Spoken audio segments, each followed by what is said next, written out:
Politics and Education. Jawaharlal Nehru studied law and enrolled as an advocate at Allahabad High Court. Before that, he had graduated with honors in natural science.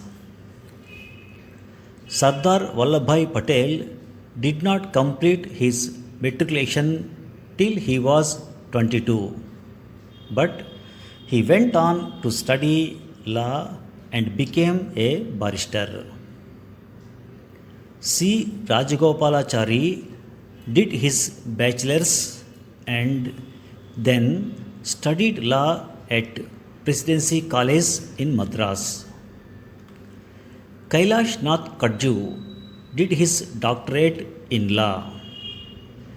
B.R. Ambedkar studied economics at Columbia in the US and the London School of Economics in the UK, and also trained in law at Gray's Inn in London. Shyama Prasad Mukherjee did his masters in Bengali and then went on to study law. Health Minister for the longest time, Amrit Kaur, went to college at Oxford and was awarded an honorary Doctor of Law degree by Princeton University, US, and so on and so forth. All cabinet ministers up to 1967 were divided into the two broad categories of professionals and politicians. The professionals are those recruited into the cabinet for their ability and skill in some specific professional sphere of activity like law, economics, education, etc. It was the intellectual elite who made current idea of an Indian polity. Thus, it is not surprising that intellectuals remained the main actors in Indian politics. However, as soon as participatory politics evolved in India, that is, politics became for and of the masses, the culture of Indian politics became aggressively anti intellectual. Educational qualifications mean nothing. Siddharth Shankar Ray was a very educated man, but he was one of the worst chief ministers, taking into account the atrocities committed against Naxals during his time. Ray's successor, Jyoti Basu, was a barrister from London's Middle Temple, but he will be remembered more for the land reforms he initiated. He had a head for numbers, and it is said he would sometimes correct figures spoken of the cuff by State Finance Minister Ashim Dasgupta, an economist with a doctoral degree from MIT in the US.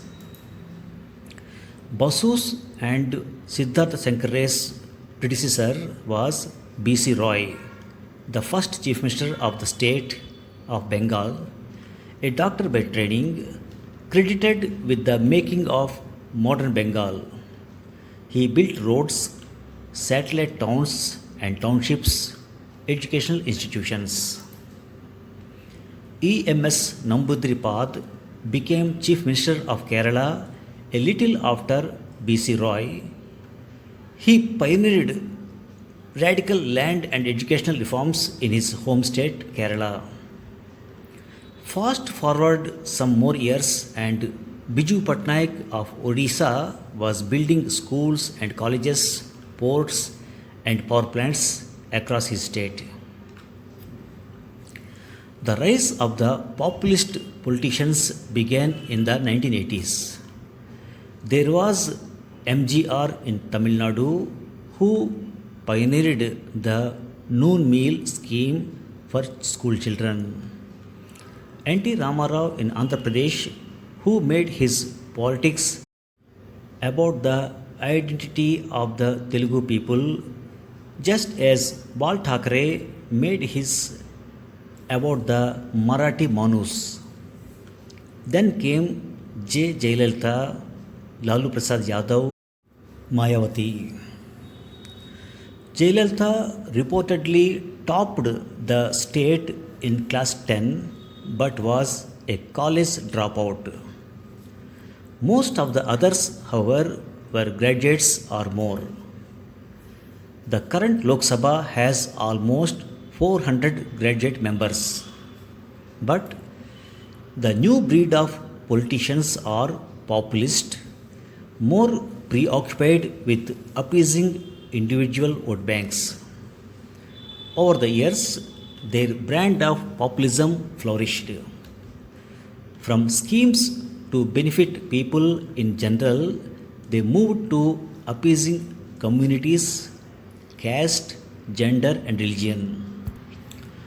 Intermittently, politicians did and still try to find intellectuals a place. When the erudite Narasimha Rao chose Manmohan Singh as his finance minister, he was looking for an able technocrat. The story goes that Manmohan Singh, who was those days boss of the University Grants Commission, got a call asking him to report to the swearing in ceremony.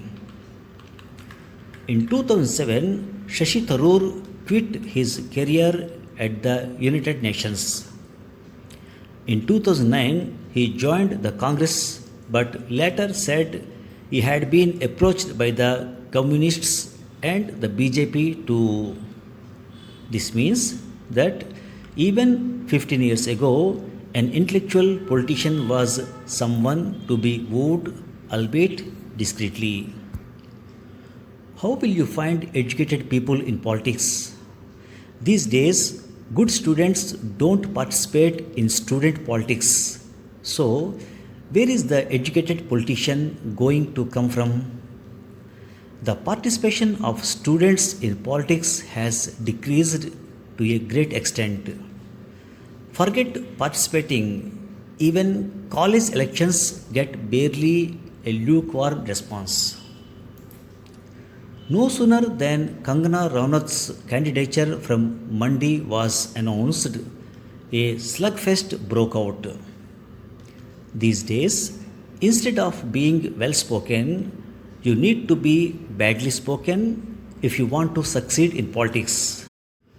You have to be able to say hateful things, inciting things. An educated person will not be comfortable with that, which is why educated people retract after joining politics or stay on but never fit in. And so, we continue to lose the good politicians to manners, principles, and career. Thank you for listening. Forget participating, even college elections get barely a lukewarm response. Lukewarm response means not showing much interest. No sooner than Kangana Ranaut's candidature from Mandi was announced, a slugfest broke out.